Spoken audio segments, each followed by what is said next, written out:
ガチャクタのキャラで一番人気、挫折を味わってどん底に落ちてから這い上がる人生で主人公みたいなキャラ、残華二軸。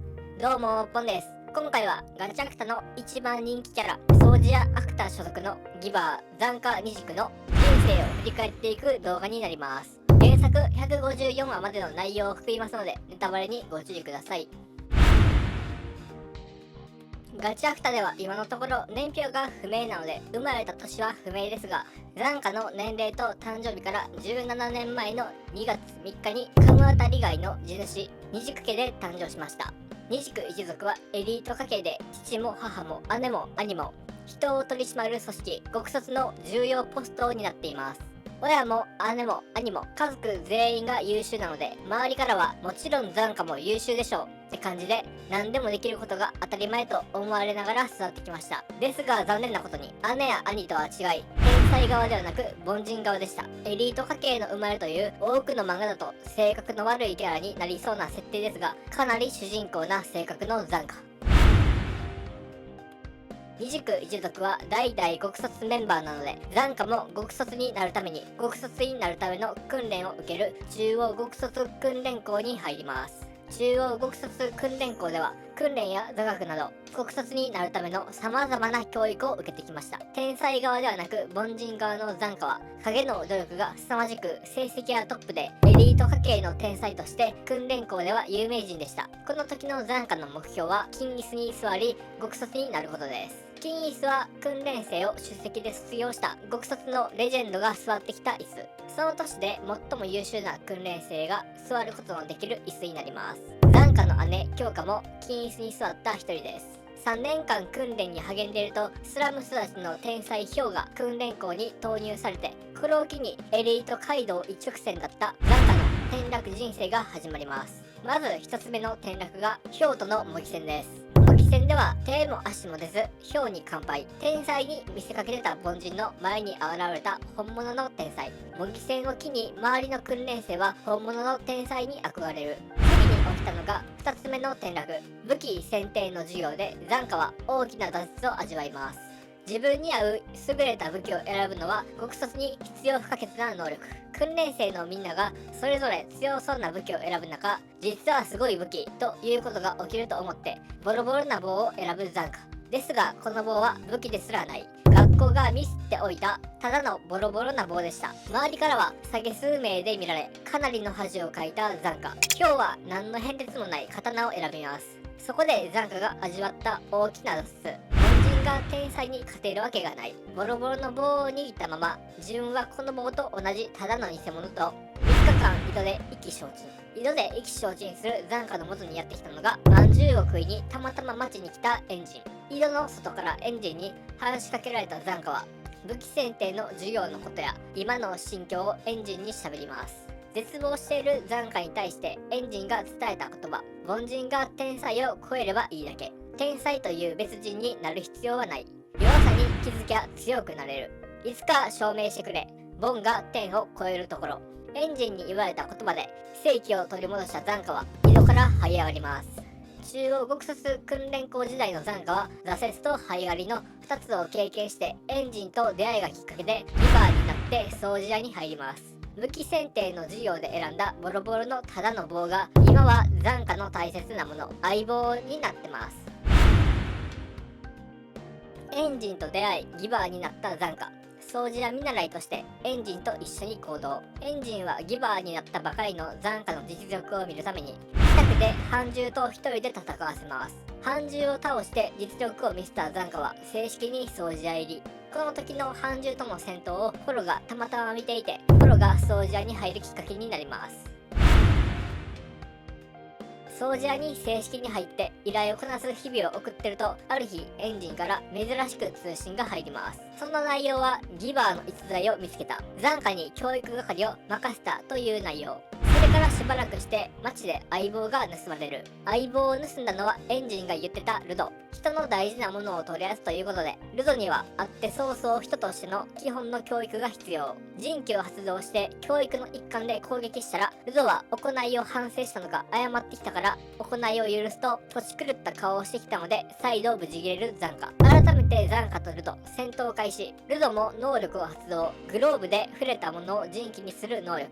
天才的な能力を前にやる気満々のザンカが先に攻撃を仕掛けて圧倒するも、ルドが陣地にしたのはすっぽんと判明。うんこをまき散らしながら攻撃してくるルドにうんこが苦手なザンカは戦意を喪失して逃げる一方、うんこを飛ばされすぎて気を失うザンカ。そこにエンジンが来て戦闘が終了。ザンカ初登場でかっこいいキャラが登場したと思いきや、まさかのうんこ終わり。この後のエンジンにソージャーの中でも人気の扱いに最も長けてるギバーと褒められて喜ぶザンカがいい。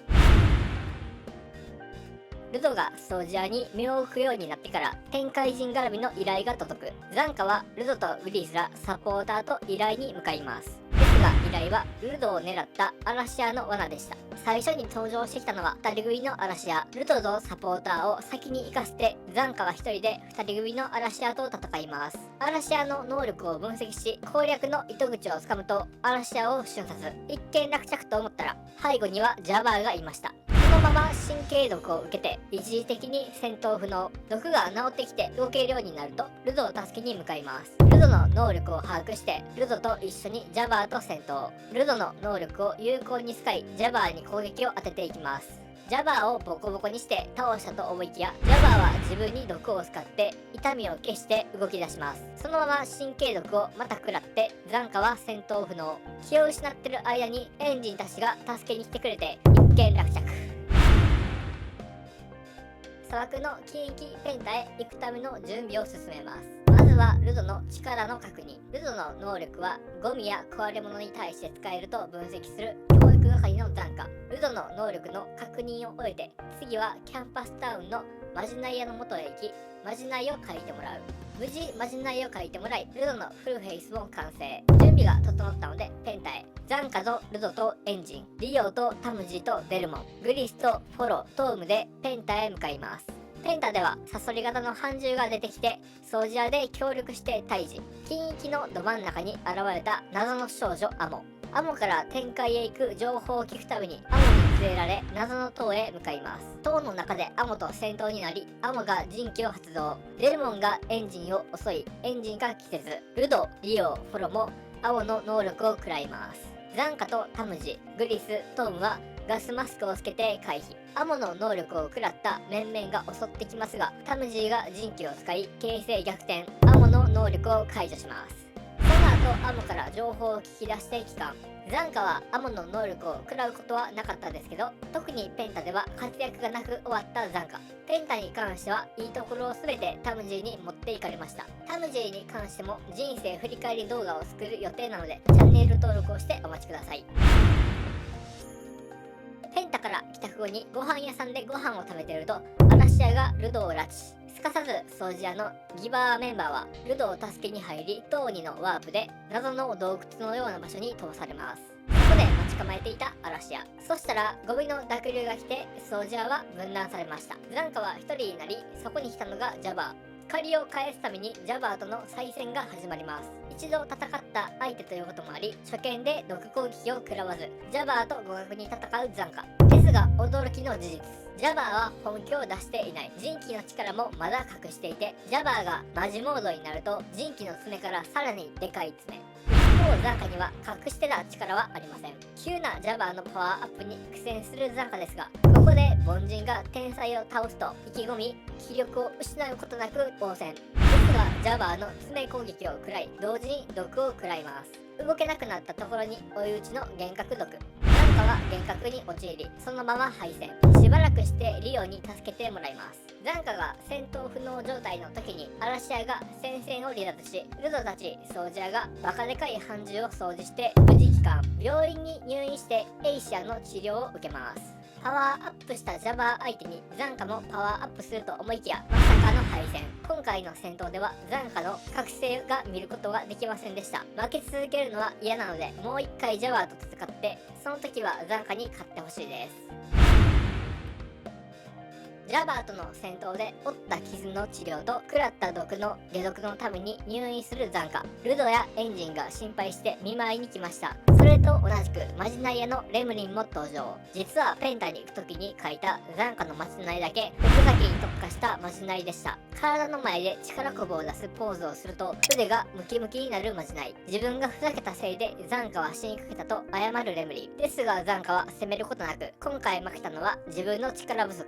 俺はこのまま終わらん。強くなるとかっこいい宣言。病室にエンジンだけ残ると見舞いをもらって喜ぶ残花。自分も大変な時なのにルドの心配をする残花。立派にルドの教育係を務めています。それからルドに声をかけたりコルバスと喋ったり、ルドやエンジンたちが情報屋に会いに行く中、残花は病院で治療。アラシアとの戦闘では一人だけ重傷を負った残花。中央極卒訓練校の時みたいな挫折を味わいますが、残花の心は折れることなく、強くなると這い上がりの精神。敗戦からの立ち直りはマジで主人公でした。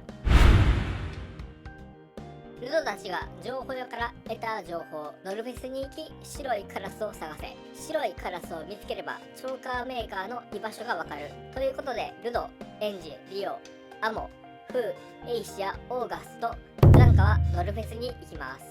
エイシアとオーガストはノルフェスに参加目的なので別行動。ルドたちのノルフェス会場で白いカラスを探しますが、そこにまさかの極卒に所属する兄の豪華を見つけます。すかさずお面をつけて見つからないようにします。兄の豪華がノルフェスになぜ来てるのか考えてると、ノルフェスのオープニングを飾るトゥーリリーのショーを見ることになります。しばらくするとマイモーが登場して人気を発動。会場の人間全員がマイモーに操られます。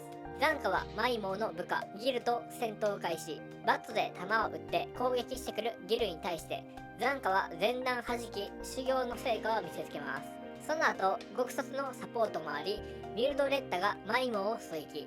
その場には兄豪華の姿も。狙撃を食らったマイモーは自分に能力を使い姿を変えます。人ではない何かになって巨大になったマイモー。圧倒的な破壊力を見せつけます。残花は人ではなくなったマイモーの一撃を食らい致命傷を受けますが、精神力の強い残花は致命傷を受けた状態でどでかいマイモーの顔面に一撃を入れます。そのまま残花は戦闘不能。残花が戦闘不能になると兄の豪華が残花を稼ぎ戦線を離脱し、どこかへ連れて行きました。いかがだったでしょうか。今回は残花の人生についてでした。挫折して這い上がってを繰り返す人生で大変ですが、それを乗り越えてる残花はマジでメンタルが主人公です。ノルフェスでマイモーにやられ豪華に連れて行かれました。この先残花はどうなるのでしょうか。治療してもらって無事に帰ってきたらいいのですが、もしかしたら極卒に一時的に入れられる可能性もあります。物語の展開と同じぐらい今後の残花の活躍も気になります。てかジャバーとの再々戦、これは絶対にやってほしいです。